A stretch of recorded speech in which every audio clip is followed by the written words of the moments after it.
This thing's really cool, and at first, a Trials trace, I think a lot wrote it off. It's awesome for a number of reasons. I've been getting rolls, adept, non-adept. It's truly special. A strand legendary trace rifle, the Incisor, and you can do so much because it's strand. So in this review, I really want to stress some things. What's possible, what's not possible. Get some things right about the perks that it has, where you should be going, why you should be going that way. I think it's pretty clear. The base stats are loaded. And yes, it's a trace rifle, but they've been slowly buffing these things. And we're getting one, if you haven't used one in a while, that is loaded. 71 base range, 80 stability, 100 aim assist, 94 recoil. It's got better stats than Acacia's, and that's a raid weapon. And with the stats that it has, you can min-max easily. Traces rip, man. They can cook. There's a lot to talk about. So I just want to start with the perks. We'll go from there. In the third, we have Slice. Offhand Strike, Dynamic Sway Reduction, Perpetual Motion, Zen Moment, Envious Assassin, Subsistence. In the final column, Target Lock, Tap the Trigger, Hatchling, Kill Clip, Attrition Orbs, Encore, Killing Tally. So starting off, I wanted this trace for a couple reasons. The first reason, a big reason for me personally, is to use it with this dude right here. And this is something y'all should consider too. It's one of the best support exotics in the game. The Cenotaph steadily reloads traces from reserves, damaging bosses, vehicles, or champions with a trace marks them. When an ally defeats the marked target, you get special ammo, they get heavy ammo. This helmet's been used with Divinity, Navigator, and harder content, and GMs, or everyday things like the coil here, but one perk, Slice. Just Slice. You aren't tied down to strand, and it's really cool what's going on, especially if you're on like a well lock with this helmet. Though you're not divving or giving someone woven mail, you're gonna have your exotic spot free, so Dragon's Breath, you could be Gallarhorn if you need to, and you're still doing something really, really special. Pop the Rift, hit the main target, sever them, the boss, mini-boss champion. They deal 40% less damage. Everyone's getting ammo out of it. Just keep tagging them with a trace, or you can switch to your heavy, Dragon's Breath, a rocket, because all that's open. But the really cool part about this interaction is in that fourth column, let's remember the trace slowly and steadily reloads. So target lock, just up indefinitely. So if you need to or want to, you just keep holding down the trigger with the target lock damage. If you have killing tally times 3, it's going to be a long magazine for that.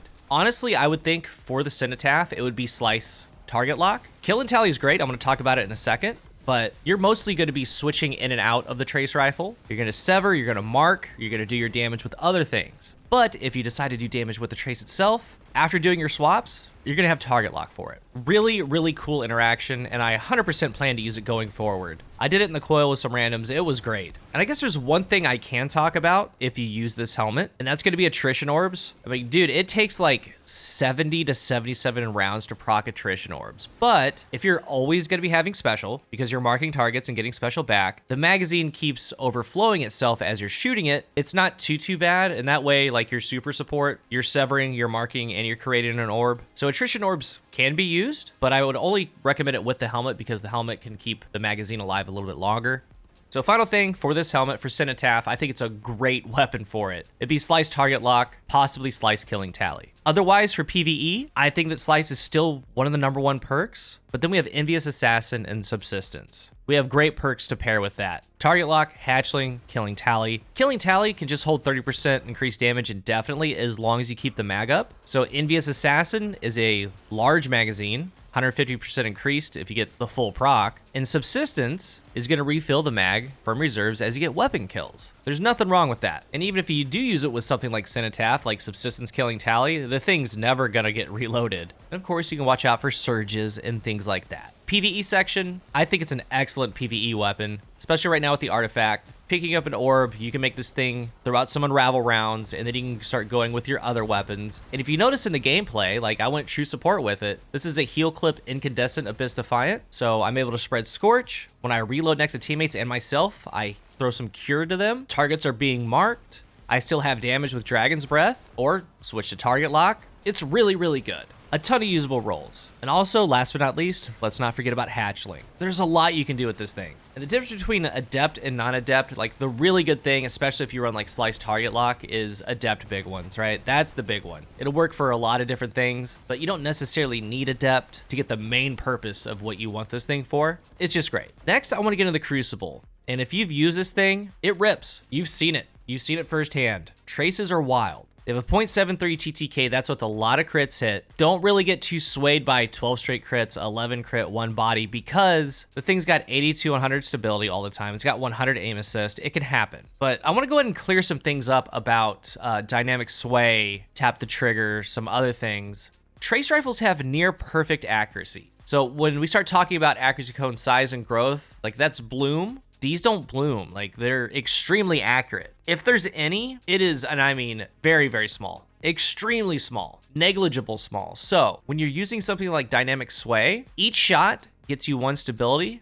It maxes out at 10 stability. So your first 10 shots, you will get 10 stability out of, but the other part of it, the accuracy cone size and growth, it's not helping you. Same thing on the other side with tap the trigger. For 0.6 seconds, you're getting 40 stability. You're getting that recoil direction to 100, but the accuracy cone size doesn't really matter. When you have something like perpetual motion, just at base, if you're running around at ×2, it's going to have 100 stability. So that's a cool perk. Slice is a cool perk in PvP. That's worth using. You have a 0.73 TTK, and they're dealing 15% less damage. And if you've been shot by a trace rifle, especially this one, you get flinched so hard. So a lot of the times you're just winning that duel. But for PvP, everything considered, Slice is a winner, yes. Dynamic sway isn't helping you that much. I mean, offhand strike, that could be a you thing. Not really. Perpetual motion's okay. Envious no. Subsistence no. You should be looking at Zen Moment. Zen Moment is the best perk in the third column for the Crucible, without question. No debate. It's the only trace ever to have Zen Moment. And with that switch that they made, let's remember, causing damage with this weapon reduces recoil and flinch over time. It stacks to ×5.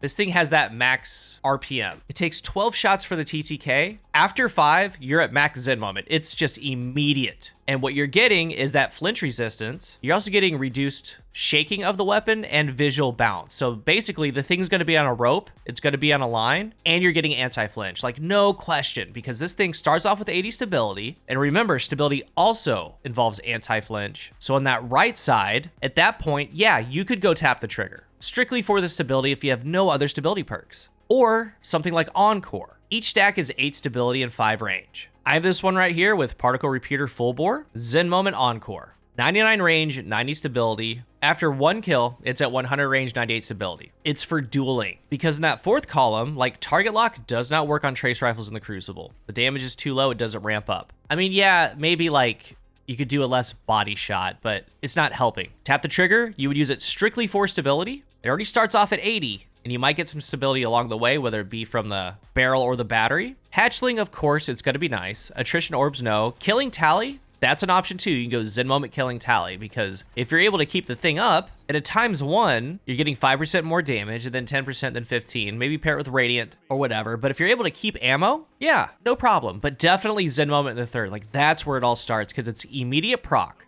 Anti-flinch, visual shake, reticle bounce. It will duel. No other trace has it. And then your Killing Tally, your Encore, Hatchling if you want. I do want to talk about Kill Clip. So if you're feeling adventurous, yeah, you go Kill Clip. It's got a 0.6 TTK with Kill Clip active, 9 crit, 1 body. But the issue with Kill Clip, obviously, is you need the ammo. So you have to get a kill or just run around, maybe at the start of a match. So it's like, it's a 6v6 roll. Like, that's where I'm getting. You wouldn't want to use this in comp or anything like that. But I guess I should go further. It's a 6v6 non-checkmate roll. So yeah, if you're feeling adventurous. But overall, when you break it down, like, not even adept, this thing can get to 100 range and get to 100 stability. It already has 100 aim assist. It's an excellent statted weapon with great perks. And I know there's certified trace haters, I get it, but Slice is really, really good in PvE and PvP. You saw one of my main uses for it with the Cenotaph, but even beyond that, with the Subsistence Killing Tally, things like that, it's just really, really good. As far as the Crucible, you don't see traces too much, and when you do, it's usually the exotics or maybe like a golden tricorn trace that people are trying to get 50% more on.